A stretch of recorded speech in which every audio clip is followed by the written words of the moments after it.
Hello friends, simply উর্মিতে আপনাদের সকলকে স্বাগত রইল। আশা করি আপনারা সকলেই খুব ভালো আছেন। আজ আমি হাজির হয়েছি একটি স্ন্যাক্স রেসিপি নিয়ে, কিন্তু ভীষণ হেলদি।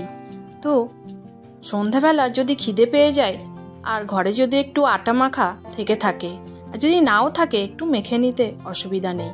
তো চলুন বানিয়ে ফেলি একটা হেলদি স্ন্যাক্স। তার জন্য একটা আলু আমি পাতলা পাতলা করে ছিলে কেটে নিয়েছি, যাতে তাড়াতাড়ি সিদ্ধ করা যায়। 10 মিনিটও লাগবে না এটা বানাতে। তো এটা যেহেতু পাতলা করেই কেটেছি, ওই জন্য খুব তাড়াতাড়ি সিদ্ধও হয়ে গেছে। এবার আমি একটা ফোর্ক দিয়ে এটা ম্যাশ করে নিয়েছি। এবার এতে কিছু মশলা মেশাচ্ছি। প্রথমে বিট লবণ অ্যাড করলাম পরিমাণ মতো, গোলমরিচ গুঁড়ো, এটা একটু গরম মশলা গুঁড়ো দিয়েছি, তারপরে দিয়ে দিলাম ভাজা জিরে গুঁড়ো, এবার দিয়ে দিলাম আমি একটু ভাজা মৌরি গুঁড়ো, ফ্লেভারটা খুব ভালো আসবে। কুচানো একটা কাঁচা লঙ্কা দিয়েছি আর কুচানো ধনেপাতা দিয়ে এবার আমি এটাকে ভালো করে মেখে নেব। অবশ্যই আপনাদের টেস্ট অনুযায়ী সব মশলা ব্যবহার করবেন, বা ঘরে যেটাই থাকবে, আলাদা করে কিছু বানানোর দরকার নেই। যে মশলাই থাকবে দিয়ে বানাতে পারেন। এবার দেখুন ওটা মাখানো হয়ে গেছে। এবার আমার যাতে আমি আটা আমার বেশি হয়ে গেলে রুটি বানিয়ে এতে রেখে দিই এই পাত্রটাতে।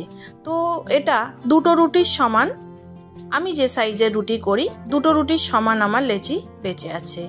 তো আমি এটাকে প্রথমে হাত দিয়ে একটু এক জায়গায় ভালো করে করে নেব। করে এবার আমি একটা রুটি বানিয়ে নেব। একটু আটা নিয়েছি রুটি বেলার জন্য, এতে কোনো তেলের ব্যবহার হবে না। এই দেখুন যত পাতলা করে রুটিটা বানানো যায়। আর এদিকে একটা তাওয়া আমি আগে থেকেই বসিয়ে রেখেছিলাম, যেহেতু খিদেটা খুব পেয়ে গেছে, আর থাকা যাচ্ছে না। তো ওই কারণেই ঝটপট আমি বানিয়ে নিচ্ছি।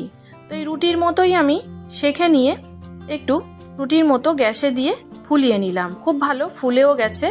এবার গ্যাসটাকে বন্ধ করে আমি তাওয়ার উপরে কিছুক্ষণ রেখে দেব, তাহলে একটু ক্রিস্পি ভাব আসবে। ততক্ষণ আমি কিছু রেডি করে নিই। এবার একটা প্লেট নিয়েছি, তাওয়া থেকে তুলে দিলাম। রুটিটা কিন্তু একটু শক্ত শক্ত হলে বেশি ভালো হয়। এবার এখানে আমি নিয়েছি দেখুন একটু তেঁতুলের চাটনি আমার বানানো ছিল, আর টক দই। যদি আপনাদের কাছে তেঁতুলের চাটনি না থাকে তাহলে আপনারা টমেটো কেচাপ ব্যবহার করতে পারেন। তো আমার কাছে যেহেতু ছিল ওই কারণে আমি ঝটপট এটা বানিয়ে নিচ্ছি। এবার ম্যাশ করা যে আলু আমি মশলা দিয়ে মেখে রেখেছিলাম, ওটা রুটির উপরে খুব ভালোভাবে একদম পুরো রুটিটাকে লাগিয়ে নেব, চারিদিকে খুব ভালোভাবে লেগে যায়, প্রত্যেকটা বাইটে যেন মুখে আসে। এবার আলুগুলো ছড়িয়ে দেওয়া হয়ে গেছে। এবার আমি তেঁতুলের চাটনিটা দিয়েছি। এটা তেঁতুলের কাঁধ, গুড়, একটু লবণ আর একটু লঙ্কা গুঁড়ো দিয়ে আর ভাজা জিরে গুঁড়ো দিয়ে বানানো হয়েছিল। এবার টক দই একটু ফেটিয়ে নিয়ে দিয়ে দিয়েছি। এটাও ভালো করে লাগিয়ে নেব, যেন সব জায়গাতে ইউনিফর্মলি লেগে যায়। এবার লাগানো হয়ে যাওয়ার পর আমি এদিকে কেটে নিয়েছিলাম পেঁয়াজ, সেটা দিয়ে দিলাম। একটু শসা কুচিয়ে নিয়েছিলাম, সেটাও দিয়ে দিলাম। একটু কাঁচা পেঁয়াজ, একটু শসা, ঘরে যেটাই থাকবে আর কি, সেটা দিয়েই এটা করা যাবে। তেলে ভাজাভুজি করা ছাড়াই হেলদিভাবে কত সুন্দর দেখুন। আর একটু লেবুর রস দিয়ে দেব, তাহলে টক ঝাল মিষ্টি খেতে দারুণ লাগবে। আর উপর থেকে বিট লবণ আরও একটু ছড়িয়ে দিলাম, ওই জন্য আলুতে আমি খুব বেশি দিইনি। এবার একটু চাট মশলা দিয়ে দিচ্ছি, তাহলে এর ফ্লেভারটা আর টেস্ট দুটোই বেড়ে যাবে। চাট মশলা একটু ছড়িয়ে দিলাম, দিয়ে এবার আমি আলু ভুজিয়ে আমার ঘরে ছিল, আপনাদের কাছে যে কোনো চানাচুর যদি থাকে তাহলে দিয়ে দেবেন। তো আমি আলু ভুজিয়া একটু উপর থেকে দিয়ে দিলাম, তাহলে একটু বাইটে পড়বে আর দারুণ লাগবে। এবার উপর থেকে একটু ধনেপাতা কুচি একটু বাঁচিয়ে রেখেছিলাম, সেটা দিয়ে দিলাম, তাহলে দেখতেও ভালো লাগবে। এবার দেখুন একটু চাটনি বাঁচিয়ে রেখেছিলাম, সেই চাটনিও উপর থেকে আর একটু দিয়ে দেব।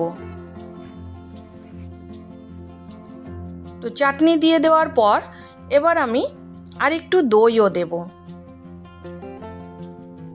তাহলে খেতে খুব ভালো লাগবে। দইয়ের পরিমাণটা বেশি হলে খেতে যেন দারুণ লাগে। আর উপর থেকে একটু যদি লঙ্কা পছন্দ করেন তাহলে চিলি ফ্লেক্স অবশ্যই দিয়ে দেবেন। যদি না থাকে না দিতে পারেন, কাঁচা লঙ্কার পরিমাণ বাড়িয়ে দিতে পারেন। তো একদম রেডি হয়ে গেছে।